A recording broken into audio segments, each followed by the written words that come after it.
എല്ലാവർക്കും പുതിയൊരു വീഡിയോയിലേക്ക് സ്വാഗതം. ഇന്ന് വളരെ ടേസ്റ്റി ആയിട്ടുള്ള ഒരു നാടൻ കറിയുടെ റെസിപ്പിയാണ്. അതിന് വേണ്ടിയിട്ട് ചെറിയ 2 പപ്പായ എടുത്തിട്ടുണ്ട്, 2 കഷ്ണം ചേമ്പും എടുത്തിട്ടുണ്ട്. ഇത് പാൽച്ചേമ്പാണ്. ഇനി ഇതിൻ്റെ തൊലിയെല്ലാം കളഞ്ഞ് ഒന്ന് ക്ലീൻ ചെയ്ത് കട്ട് ചെയ്തെടുക്കാം. ഇപ്പോൾ പപ്പായ ക്ലീൻ ചെയ്ത് കട്ട് ചെയ്ത് എടുത്തിട്ടുണ്ട്. വെള്ളത്തിലേക്കിട്ട് അതിൻ്റെ കറയെല്ലാം കളഞ്ഞൊന്ന് കഴുകി എടുത്തിട്ടാണ്. ഇനി ചേമ്പും ക്ലീൻ ചെയ്ത് വച്ചിട്ടുണ്ട്, അതും ഒന്ന് കട്ട് ചെയ്ത് പപ്പായയോടൊപ്പം ഇട്ട് കൊടുക്കാം.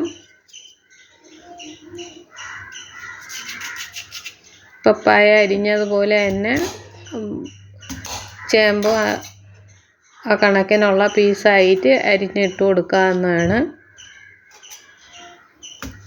ഞാൻ 3 പീസ് പച്ചമുളക് എടുത്തിട്ടുണ്ട്, അതും ഒന്ന് അരിഞ്ഞ് ഇത് കൂടെ ഇട്ട് കൊടുക്കാം.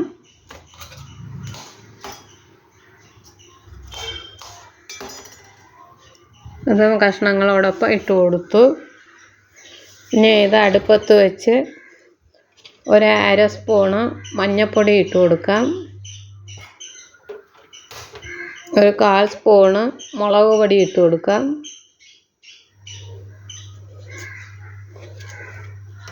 ആവശ്യത്തിന് ഉപ്പും കൂടി ഇട്ട് കൊടുക്കുക. ഇനി അത് വേകാനുള്ള വെള്ളം ഒഴിക്കാം. ഇത് നല്ലപോലെ ഒന്ന് വെന്ത് കിട്ടണം. പപ്പായ നല്ല വെന്താലേ ആ കറിക്ക് ടേസ്റ്റ് ഉണ്ടാവുള്ളൂ. അതുകൊണ്ട് നന്നായിട്ടൊന്ന് വെന്ത് വരണം. ഇപ്പം നല്ലപോലെ തിളച്ച് വെറ്റി വരുന്നുണ്ട്.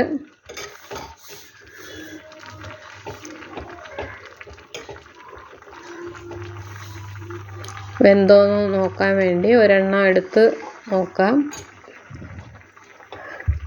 ഇപ്പം നല്ലപോലെ വെന്ത് വരുന്നുണ്ട്. ഇനി ഇതിനേക്കുള്ള കൂട്ട് റെഡിയാക്കാം. അതിന് വേണ്ടിയിട്ട് ഒരു വലിയ ബൗള് തേങ്ങ എടുത്തിട്ടുണ്ട്,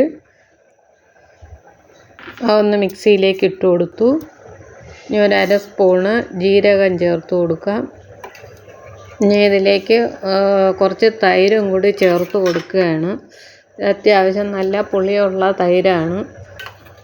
ഒരു 3 സ്പൂണ് തൈര് ചേർത്ത് കൊടുക്കാം.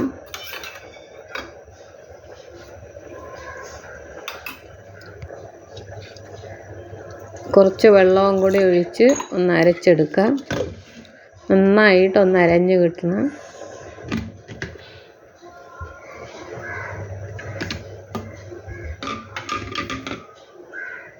ഇനി കൂട്ട് ആ കഷ്ണങ്ങളിലേക്ക് ഒഴിച്ചു കൊടുക്കാം. പപ്പായ നല്ല വെന്ത് റെഡിയായിട്ടുണ്ട്. കൂട്ട് ഒഴിച്ച് ഒന്ന് ഇളക്കുന്ന സമയത്ത് തന്നെ സ്റ്റൗ ഓഫാക്കാവുന്നതാണ്. കറി അങ്ങ് തിളച്ച് പോകണ്ട. തിളച്ച് പോയി കഴിഞ്ഞാൽ ആ ടേസ്റ്റ് കിട്ടില്ല. കൂട്ടൊഴിച്ച് ഒന്ന് ചൂടായാൽ മതിയാകും. കറി ഇപ്പോൾ റെഡി ആയിട്ടുണ്ട്.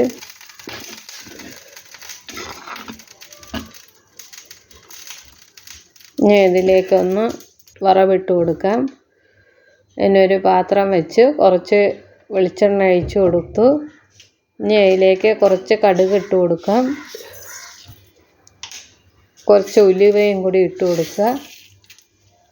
ഉലുവയും കടുകും പൊട്ടുന്ന സമയത്ത് കുറച്ച് വറ്റൽമുളക് ഇട്ട് കൊടുത്തു. ഇനി കുറച്ച് കറിവേപ്പിലയും കൂടി ഇട്ട് നന്നായിട്ടൊന്ന് മൂപ്പിക്കാം.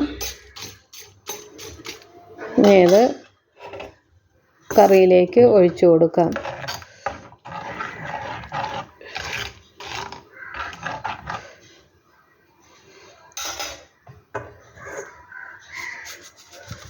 ഇപ്പോൾ കറിയിലേക്ക് ഒഴിച്ചു കൊടുത്ത് എല്ലാവർക്കും ഈ വീഡിയോ ഇഷ്ടപ്പെട്ട് കാണുമെന്ന് കരുതട്ടെ. Thank you.